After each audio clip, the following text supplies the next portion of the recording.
Osman III was the 25th Sultan of the Ottoman Empire. He was the Şehzade who waited the longest for the throne in Ottoman history, and he is the third-oldest Sultan to ascend the throne.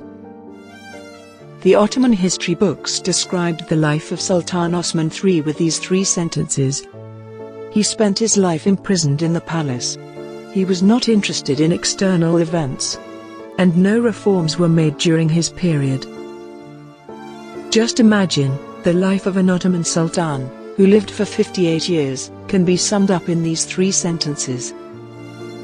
Today in this video, you'll get to know about the story of Sultan Osman III, who was imprisoned for 51 years, like a prisoner of fate.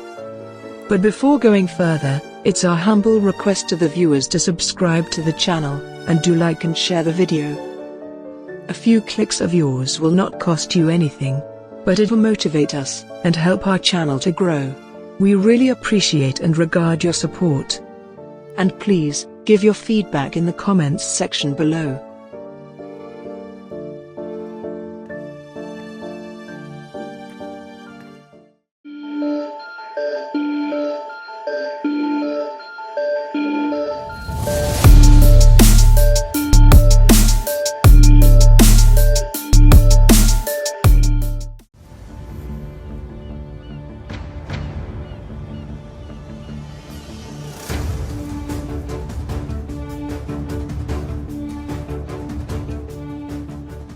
In 1699, Sultan Osman III was born in the Edirne Palace. He was the son of Sultan Mustafa II, with his consort Şehzade Sultan. He at least spent his early childhood comfortably in Edirne, since his father, Mustafa II, was sitting on the throne as the Sultan of the Empire. However, these peaceful years were not last long. In 1703, when he was just 4 years old, his father Mustafa II was dethroned as a result of the rebellion, and his uncle Ahmed III took his place. He and other princes were then brought to Istanbul along with his father, and imprisoned in the cafes, in the Topkapi Palace. And thus, the prison life of 4-year-old Şehzade Osman had begun. By the way, cafes is an Ottoman Turkish word, which literally means cage. After 4 months, his father died in this cage, however he lived there imprisoned for next 51 years. As it is known that, before 1600, the princes were sent to rule their princely states, such as Manisa and Amasya, to gain the experience in state administration. However, after the 1600s, this system was abolished and replaced with a cage system, in which the princes were imprisoned in a room and isolated from the outside life. The most painful victim of this system was Sultan Osman III. He first kept in this room for 27 years during the reign of his uncle Ahmed III. In 1730, when Şehzade Osman was 31 years old, his uncle was forced for deposition by the Janissaries and court officials, because of his excessive pomp. And as a result of this mutineer, Osman III's half-brother, Mahmud I was the enthroned, because he was 3 years older than him. The reign of Sultan Mahmud I was last for 24 years. In short, Osman III lived a prison life in the cafes for exactly 51 years. Although it is not exactly known how he spent those long years in cafes. According to some sources, he received a good education. He loved to read books. His handwriting was beautiful. It was also said that as a hobby, he liked to spend his time in wood carving. In 1754, when the calendars turned to the date the 13th of December, the door of the prince's room was knocked, and the state officials who came in, gave allegiance to Prince Osman, as his elder brother Mahmud I died, and that he was now the new Sultan of the Ottoman Empire. Osman III was a small child when he entered the room, and was coming out as a 55-year-old Sultan. Think about it, a person who lived imprisoned for more than half a century, ignorant of the outside world, was now expected to rule the empire that stretched over 3 continents. Sultan Osman III had some behavioral issues when he took the throne. There were rumors that he was mentally ill.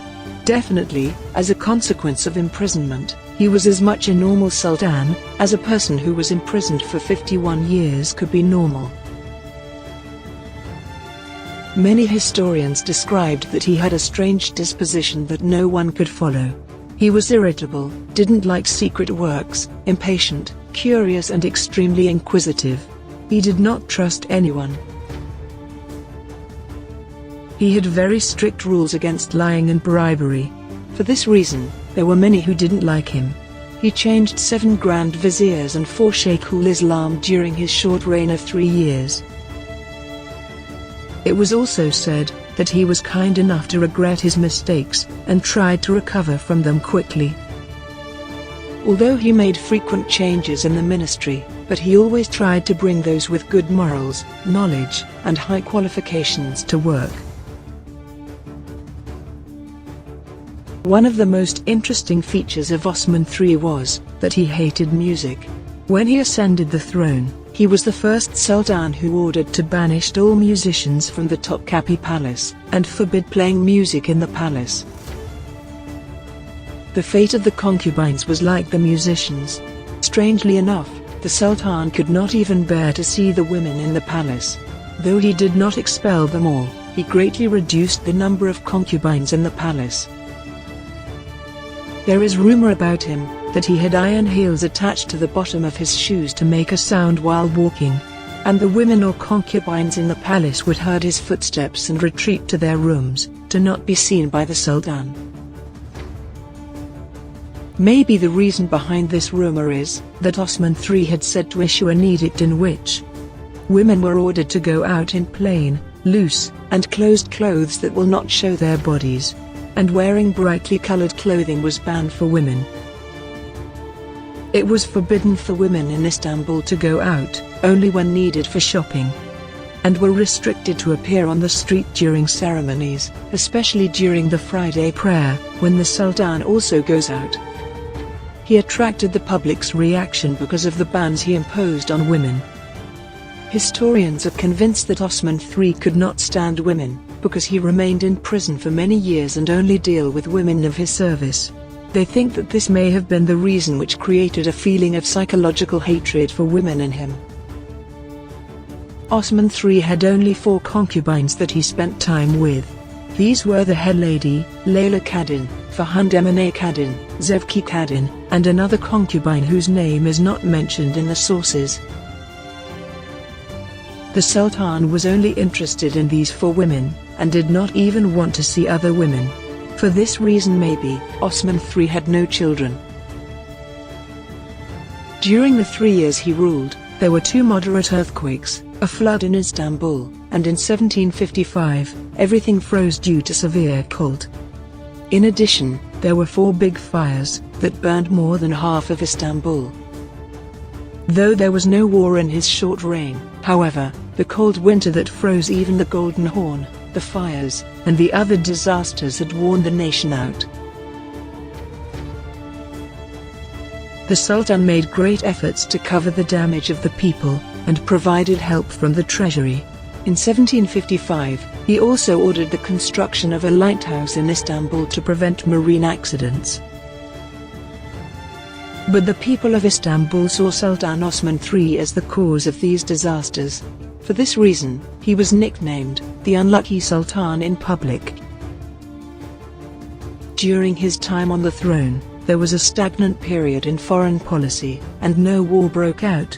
Although it was short, but after all those years of imprisonment, Osman III wanted to spend his reign comfortably and with peace. The daily activities of the Sultan had used to be written in the Ruzname. For Osman III, it is written that after he became the Sultan, he dressed like a commoner, and went out almost every day. It has been stated that he enjoyed spending much of his time outside on the streets like an ordinary person, and wandered among the public. He used to go to coffee houses and drank coffee there. He liked to talk to the people, paid attention to their opinions, and gather their ideas. He used to mingle with people, and in order to hide his identity as the Sultan, he introduced himself as Osman Aga from Edirne. He loved and cared for the poor, and tried to check on their condition closely. He used to buy nuts and fruits from the shopkeepers of the bazaar, although it was seen as frivolous by some, that Sultan Osman bought things from street vendors and ate. He was very interested in military games. He liked to watch games such as shooting targets with an arrow, and shooting rifles among the soldiers. After spending most of his life locked up in the palace, this all could have been considered a desire of him. But his long-time longing for this freedom did not last long. About 3 years after he ascended the throne, Osman III died on the night of the 30th of October 1757, at the age of 58. He was buried next to his brother, Sultan Mahmud I, in the new mosque Mausoleum, Eminönü, Istanbul. Though the construction of famous Nur Osmaniye Mosque started during the reign of his half-brother Mahmud I, and completed under his reign, but neither him nor his older brother was buried in the mosque which they had built. Although Sultan Osman III breathed in this world for 58 years, but he lived only 3 years of his life. He didn't live in prison because he committed any crime, but just because he was the possible heir apparent of the Ottoman throne.